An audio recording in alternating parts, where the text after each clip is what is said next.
Hey guys, welcome back to the AR YouTube channel. और Hindenburg यानी कि Titanic of the sky, कुछ हादसे ऐसे होते हैं जो इतिहास बदल के रख देता है। हिंडनबर्ग डिजास्टर भी उन्हीं हादसों में से एक था। लैंडिंग के दौरान इसमें आग लग गई और महज कुछ ही सेकंड्स में 815 फीट का एक विशाल एयरशिप जल के राख हो गया। लोग अपनी जान बचाने के लिए ऊपर से ही कूदने लगे, पर इतनी ऊंचाई से कूदना भी मौत को गले लगाने के बराबर था। क्या थी पूरी कहानी?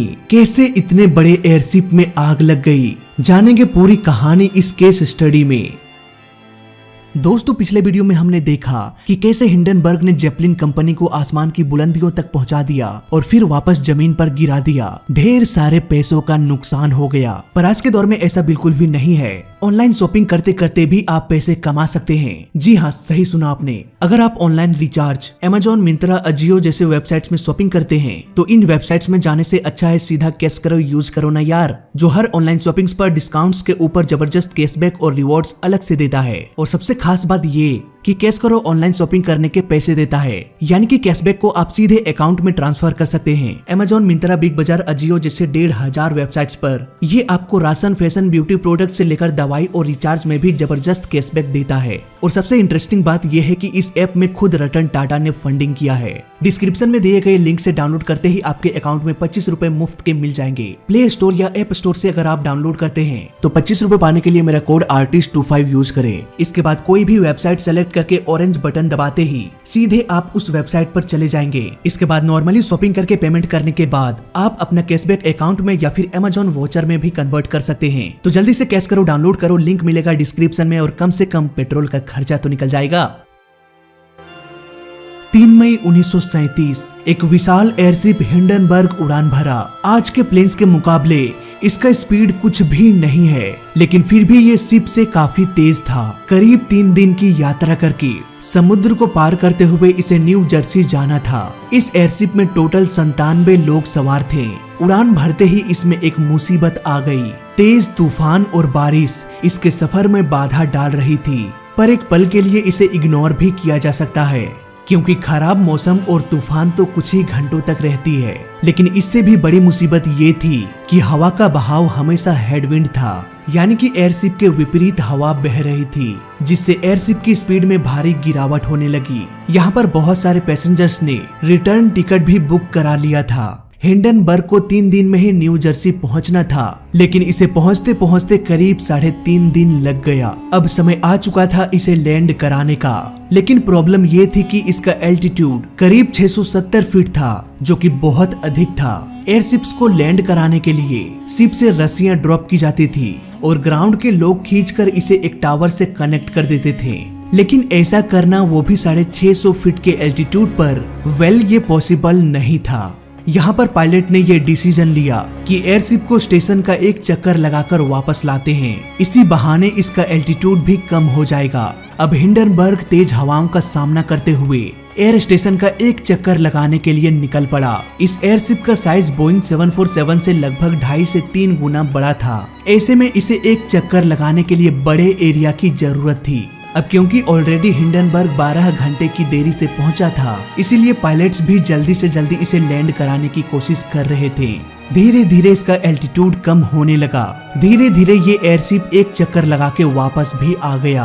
अब तक इसका एल्टीट्यूड 650 फीट से 250 फीट हो चुका था। अब वक्त आ चुका था इसे लैंड कराने का, लेकिन तभी पायलट ने नोटिस किया कि इसका टेल नीचे की ओर झुकने लगा है। नीचे ग्राउंड में भी काफी भीड़ थी।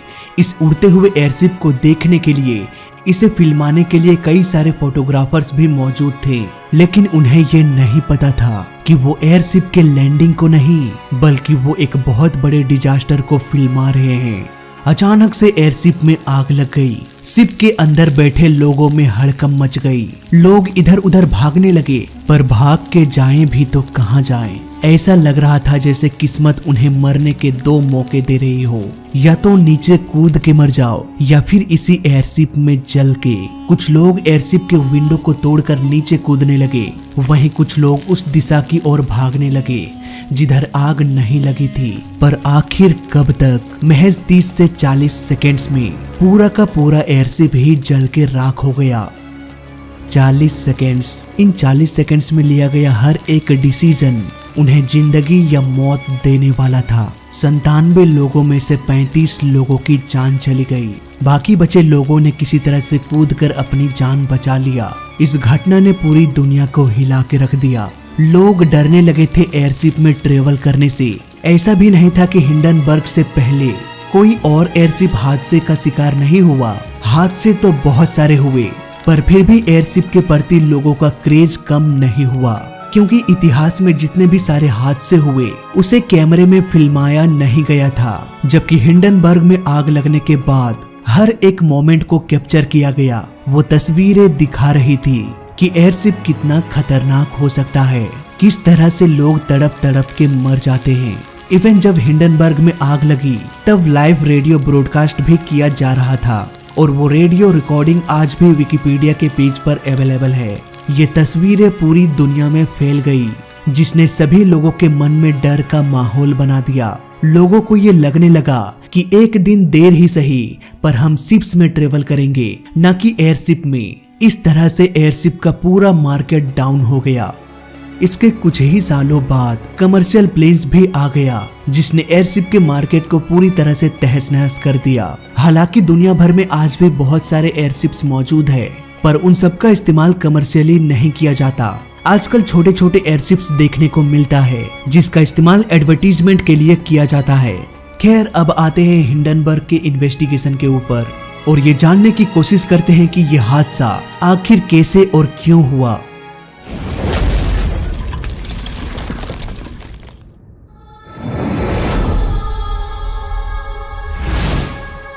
हिंडनबर्ग में लगी आग के कारणों का पता लगाना बहुत ही मुश्किल था, क्योंकि ना तो इसमें कॉकपिट वॉइस रिकॉर्डर मौजूद था और ना ही फ्लाइट डाटा रिकॉर्डर। इस एयरशिप का मलबा भी पूरी तरह से जल चुका था। इन्वेस्टिगेटर्स के पास यहाँ पर सिर्फ एक ही रास्ता था, और वो था इस घटना में बचे हुए पैसेंजर्स। बहुत से पैसेंजर्स का बयान एक जैसा था। सबने कहा कि एयरशिप पीछे की ओर झुक रहा था। घटना के दौरान लिए गए सारे फोटोग्राफ्स को देखने के बाद ये बात तो साफ हो गई कि आग पिछले हिस्से में ही लगी थी। शिप का पिछला भाग झुकना और ठीक आग की शुरुआत पीछे से होना, ये दोनों ही कड़ियां एक दूसरे से जुड़ी हुई थी।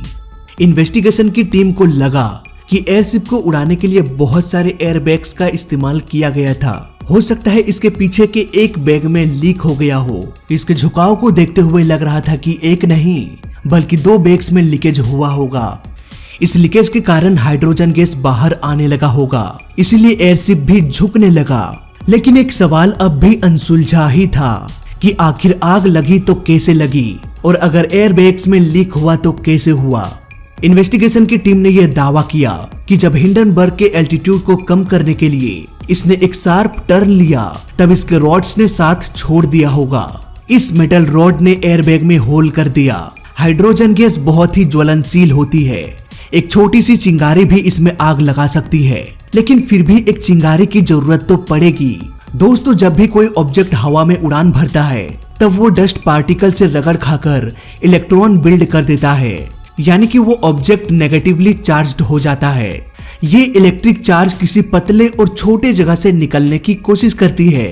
इसलिए तो प्लेन के ट्रेलिंग एड्स पर स्टैटिक विक्स नाम के छोटे छोटे एंटीनाज लगा होता है, जहां से ये चार्ज या कहें इलेक्ट्रॉन्स बाहर निकल जाते हैं। हिंडनबर्ग के एक रॉड टूटने के बाद वो सारे चार्ज वहीं से रिलीज हुआ हो, और वहीं से निकल रहा था हाइड्रोजन गैस, यानी कि उस रॉड में इलेक्ट्रिक चार्ज की वजह से चिंगारी निकली और उस चिंगारी की वजह से हाइड्रोजन गैस में आग लग गई। एक और पॉसिबिलिटी हो सकती है कि जब रस्सी को ड्रॉप किया गया तब बारिश के कारण रस्सी भीग चुकी थी, जिसकी वजह से एयरशिप का इलेक्ट्रिक चार्ज ग्राउंड में आकर न्यूट्रल हो गया। लेकिन इसके बाद भी कुछ पार्ट्स में इलेक्ट्रिक चार्ज मौजूद रहा होगा, जिसका कांटेक्ट ग्राउंड से नहीं हो पाया। ऐसे में पोटेंशियल डिफरेंस के कारण भी स्पार्क जनरेट हो सकती है।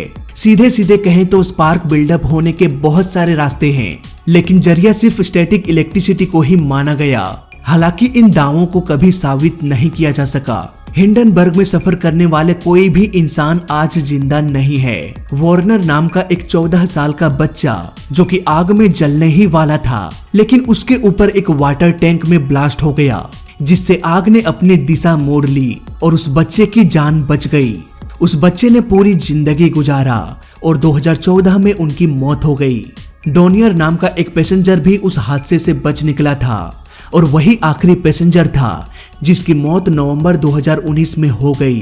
तो ये थी कहानी हिंडनबर्ग की। केस करो ऑल इन वन ऐप है जो ऑनलाइन शॉपिंग करने के भी रियल पैसे देता है। डिस्क्रिप्शन में लिंक मिलेगा, अभी के अभी डाउनलोड करो। और हाँ, साइन अप करते वक्त मेरा कोड artist25 डालना मत भूलना। इस वीडियो में अभी तक के लिए बस इतना ही। मैं मिलता हूँ आपसे अगली वीडियो में, तब तक के लिए देखते रहिए और सीखते रहिए। जय हिंद, वंदे मातरम।